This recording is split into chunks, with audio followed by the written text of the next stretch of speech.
Hosted by u/1_cat_4805. I, 27M, and my wife, 26F, have been married for 2 years and have been together for 6. As context, I was repeatedly raped by my brother's babysitter when I was around 9. She would force me to take off my pants and then essay me whenever my 4-year-old brother slept. Most of the time, I was paralyzed and couldn't do anything to stop it. She would always buy me sweets or video games for my DS as a reward. So, in a weird way, I started growing attached to her and would try to seek the abuse if it meant getting her rewards. I knew whatever she was doing was wrong, but she would always threaten to take my life if I ever told my parents, so I never did while the abuse was actively happening. Everything stopped as soon as she graduated from college and moved to another state. I only realized how messed up the things she did to me were when I was around 14 or 15 and understood the concept of consent. When I tried to open up to my parents, strict Catholics, it never ended well. First, they blamed it on porn and claimed it corrupted my mind into imagining these things happening to me. If I insisted I was telling the truth, my dad would beat the crap out of me, and my mom would ground me. I tried opening up to my friends, but their reactions weren't any better. My male friends just called me lucky and asked if the BJ was good. My female friends claimed I was lying to get attention and laughed in my face. I learned to just try to forget the past and vowed to myself that I would never mention this to anyone again. Now, on to last week. My wife and I had heard some good things about a show called Baby Reindeer on Netflix from our friends. Going into it, I knew it revolved around SA and stalking. In my mind, I thought I was over the past and could handle watching the show without a problem. Big mistake.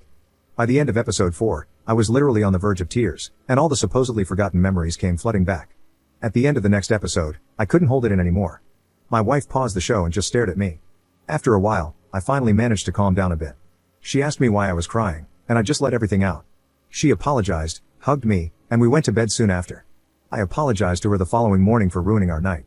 From the moment I told her about the abuse, I felt something change in our relationship. No more kisses when I came back from work, and no more initiating anything intimate from her side. She wasn't mean or anything, but I sensed that something was bothering her. I tried to apologize for possibly making her uncomfortable, but she would just insist that nothing was wrong and that I was being paranoid. Yesterday, my wife and I got into a pretty heated argument about her lying about taking out the trash, but during the argument, she said something that floored me beyond belief. She literally said, "At least I'm not lying about being raped, you effing narcissist." I couldn't even process what had just come out of her mouth. She tried apologizing right after saying that, but I just packed a few clothes and left to stay at a friend's house. She has tried calling me several times since, but I haven't bothered picking up and have blocked her for the time being. I know I might have trauma dumped on her, and I know women aren't usually into that, but I just want some sort of acknowledgement or support. I don't have anyone left to turn to with this, and that's why I'm posting here. I've had 2 therapists so far, and neither has seemed to help much. My gut is telling me to divorce her, but she's genuinely the love of my life. Throwing away 6 years because of this one moment doesn't sit right with me, but I don't know. I would love to hear some of your opinions on my situation, and if you've read this all the way through, thank you. Commenter. I don't think you can call that trauma dumping. If she were some random girl you were on a first date with? Yeah, sure. But she's your wife, and that's the kind of established relationship that should be a safe place for you to open up about past traumas. The fact that it ended up not being safe isn't your fault, and I'm so sorry she responded the way she did. I understand feeling conflicted about divorce, because it's such a hard thing to go through, but you absolutely would not be wrong to go through with it.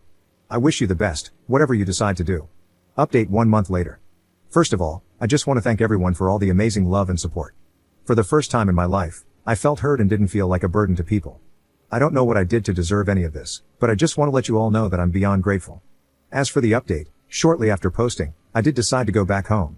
I had work the next day and didn't want to burden my friend with my marital issues any longer. Upon coming home, I was met with her screaming at me for just leaving the apartment and ghosting her without having an adult conversation with her.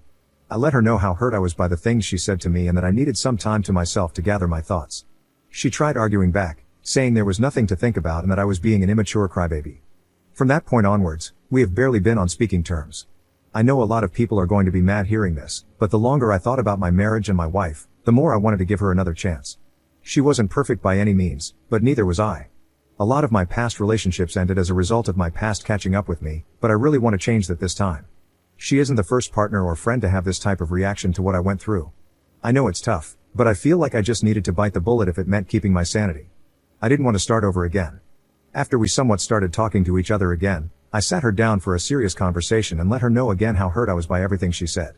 I told her about all the ridicule I had suffered as a result of opening up, and how her having the same reaction just reopened unhealed wounds. She stayed quiet until I mentioned couples therapy.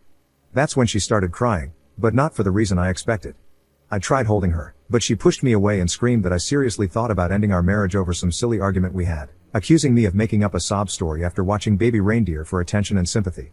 According to her, All of this was just too convenient to be believable. If it was real, why didn't you mention any of this throughout the 6 years we've been together? At this point, even I started tearing up. I apologized for keeping this from her for so long and tried to reassure her that I wasn't making it up, but she slapped me and stormed off to bed. That was a week ago, and I've been sleeping on the couch ever since. Whenever I try to speak to my wife, she just makes snarky comments and storms off. I cry myself to sleep most nights and wish I had never watched that show. None of this would have happened. I currently don't have the money for therapy and just feel lost. I don't want a divorce. I want to try and make this work, but this whole mess is just so draining. I'm not in contact with my family, so I don't have anyone I can turn to with this. How would you guys move forward in this situation? Commenter. There is no saving this relationship. From the looks of it, you're going to end up miserable and eventually stop telling her things to avoid arguments and or belittling from her. Be honest with yourself. What exactly are you looking for in marriage counseling? She'll need her own individual therapy before she can even take on marriage counseling. It won't go anywhere if only one person acknowledges there's a problem. I understand you've been with her for 6 years, and she's by far the best you've had, but she isn't the best for you, let alone the one. Why compromise the rest of your life for her when you can get out and move on? You're only 27. You have so much time to get out there and find someone who loves and respects all of you. You still have so much time to find someone who will take you and your trauma seriously, who will work with you every step of the way no matter what, and who will own up to their own faults in a so-called adult conversation. It's a cliché saying, but it's better to have no company than bad company. Everyone here supports and believes in you. Get therapy, when you have the money, and work on yourself if you believe you have flaws that contribute to the relationship's failure. In 10 years, you will look back and thank yourself for leaving this situation. It's hard work, but you can do it. Second update 3 months later. Again, I just want to thank everyone for the amazing love and support you've shown me in my last 2 posts. Even though the response to my last post wasn't what I expected, it was a reality check for me. I'm beyond grateful for all the DMs, and I promise I'll get to responding to all of them someday, but I'm going through a lot at the moment, so please bear with me. After I posted my update, I realized that I was definitely in an abusive relationship, and even though I wanted to make the marriage work, she has shown zero willingness to change her attitude toward what I went through. 2 days after posting my update, I contacted a lawyer and filed for divorce. I gave her plenty of chances, and she has repeatedly shown me that she won't even acknowledge my trauma, let alone offer me any form of support. I initially kept everything a secret and slowly started preparing my assets, savings, joint bank accounts, etc. I did finally tell her about filing for divorce, and she didn't take it well.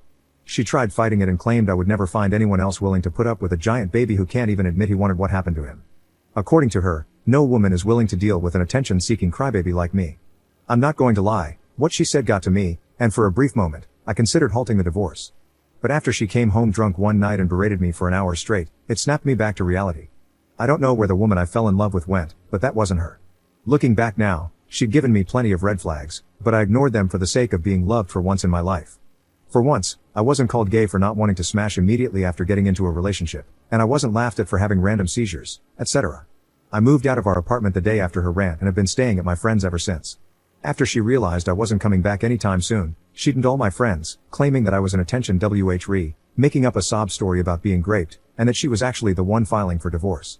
Not only that, but she also told them I was physically abusive and said, they shouldn't hang around a guy that hits women. Most of my friends immediately called me names, told me I'd failed as a man, and blocked me. The friend I'm currently staying with seems to be the only person on my side. I also want to mention that I moved away from the US to live with my grandparents in Europe when I was 19. I mentioned it in one of my comments, so I thought I'd mention it here. There were people who thought that she might have contacted my parents and that fueled her reaction to the abuse I faced. There is literally zero chance she could contact them since I didn't even tell her their names. I was doing an apprenticeship at a bank, and she even started sending them evidence of me abusing her. I have no clue what she wrote to them. I had a meeting with HR on the 20th, and they decided to fire me. I tried fighting it, but they just said I wasn't worth the hassle. I'm now back doing construction, don't have a proper education, and have lost almost all of the people I'm close with. I'm just beyond tired at this point. Not angry, not sad, just numb. I feel like whenever I try to take a step forward, I take 3 steps backward. Maybe I am just this unlovable and pathetic. Maybe I deserve all that's coming to me. I just don't know anymore. As stated in the title, this will be my last post. Reddit has given me so much great advice and made me realize so many things, and I'm beyond grateful to every single one of you who helped me, but it has also destroyed my mental health. For every 50 positive and supportive comments and DMs I've received, there has been one person saying the same things I've heard all my life, and I've let those people get to me. A lot of people have asked why I have such strong feelings towards my babysitter giving me BJs. First of all, I was 9, and she threatened to take my life on multiple occasions. Second, I left out a lot of other details in my post because those memories are too painful, and I didn't think they were relevant to the purpose of my original post. I'm going to mention them here since I have nothing left to lose at this point. She would shove things inside me.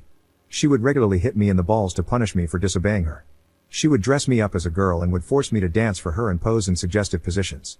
There were times when I couldn't walk properly because of the things she did to me, and I was ruthlessly bullied in school as a result. Thank you so much for reading this far into my post and supporting me over these past few weeks. A big thank you to you/writing_romance and you/that page for checking up on me and genuinely being amazing human beings. They helped me through some seriously dark times.